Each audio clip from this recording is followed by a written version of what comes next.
বেশ কয়েকদিন ধরে আপনাদের ভাইয়াকে বলছি বাজার থেকে আম নিয়ে আসবে, আমের আচার বানাবো। তো আপনাদের ভাইয়ার মনেই থাকে না আম আনতে। আজকে বারবার ফোন দিয়েছি, পরে আমগুলো নিয়ে এসেছে। আম আনার পরে আমি আমগুলো ভালোভাবে ধুয়ে পরিষ্কার করে ঝুড়িতে রেখেছি, যাতে আমের গায়ে যে পানিটুকু লেগে আছে আস্তে আস্তে পানিটুকু যেন ঝরে যায়। আর এখানে আমি আমগুলো পিস পিস করে নিচ্ছি। ছোলা সহ আমের আচার আমার কাছে তো ভীষণ ভালো লাগে। ছোলা বাদে যে আমের আচারটা বানানো হয় তার থেকে আমার কাছে ছোলা সহ আমের আচার বানালে বেশ ভালো লাগে। তো আমের ভিতরে কিন্তু একেবারেই আঁঠি হয়ে গেছে, শক্ত হয়ে গেছে। এখন আমি লবণ আর হলুদ দিয়ে আমগুলো মাখিয়ে নিচ্ছি। এর আগে যখন আমি আমের আচার বানিয়েছি, আমের সাইজগুলো আরেকটু ছোট ছোট করে বানিয়েছি। আমের সাইজগুলো একটু বড় বড় রেখেছি, যাতে কিছুটা আস্ত থাকে আর কিছুটা ভেঙে যায়, তাহলে খেতে ভালো লাগবে। আর এদিকে আদা রসুন আর শুকনা ঝাল আমি ব্লেন্ডার করে নিচ্ছি।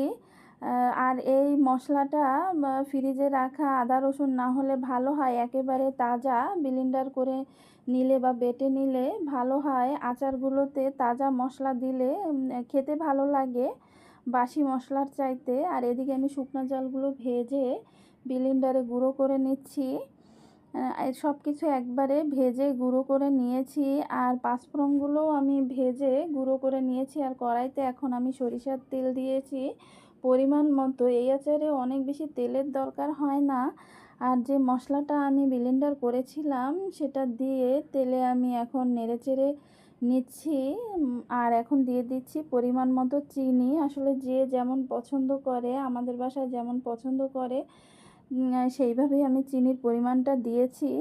আমি কিন্তু এখানে লবণ দেইনি, বিট লবণ ব্যবহার করেছি, যাতে আচারের স্বাদটা আরেকটু ভালো হয়। আর এখন আমগুলো সব দিয়ে দিলাম। আমি একটা রোদ দিয়েছি, বেশি রোদ দেইনি।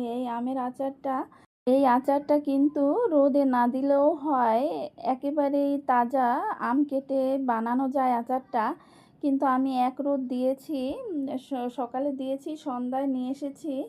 এখন আমি দিয়ে দিচ্ছি ভিনেগার। কিছুটা ভিনেগার দিচ্ছি যাতে আমের আচারটা ভালো থাকে, অল্প দিনে নষ্ট হয়ে না যায়। এর জন্য ভিনেগার দিয়ে দিলাম।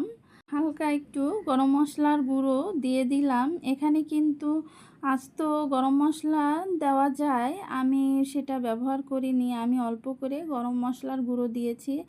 আর দিয়ে দিচ্ছি ভাজা মরিচের গুঁড়া। অল্প করে ভাজা মরিচের গুঁড়া দিয়ে দিলাম। আমাদের বাসায় আবার ঝালটা বেশ পছন্দ করে, এর জন্য আমি এখানে ঝালের গুঁড়া দিয়েছি।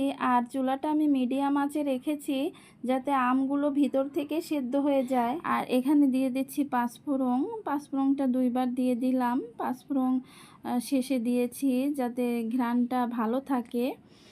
আর আচারটা আমি 2 দিন ধরে জাল করেছি, যাতে ভিতরে মশলাগুলো ভালোভাবে ঢোকে। এর জন্য প্রথম দিন জাল করে রেখে দিয়েছিলাম, পরের দিন আবার জাল করে তারপরে ঠান্ডা করে বয়মে রেখেছি।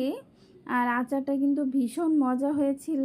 মাঝে মাঝে দুপুরের কাজবাজ যখন শেষ হয়ে যায়, তখন বাটিতে আচার নিয়ে আমি আর আমার ছেলে বসে প্রায়ই খাই।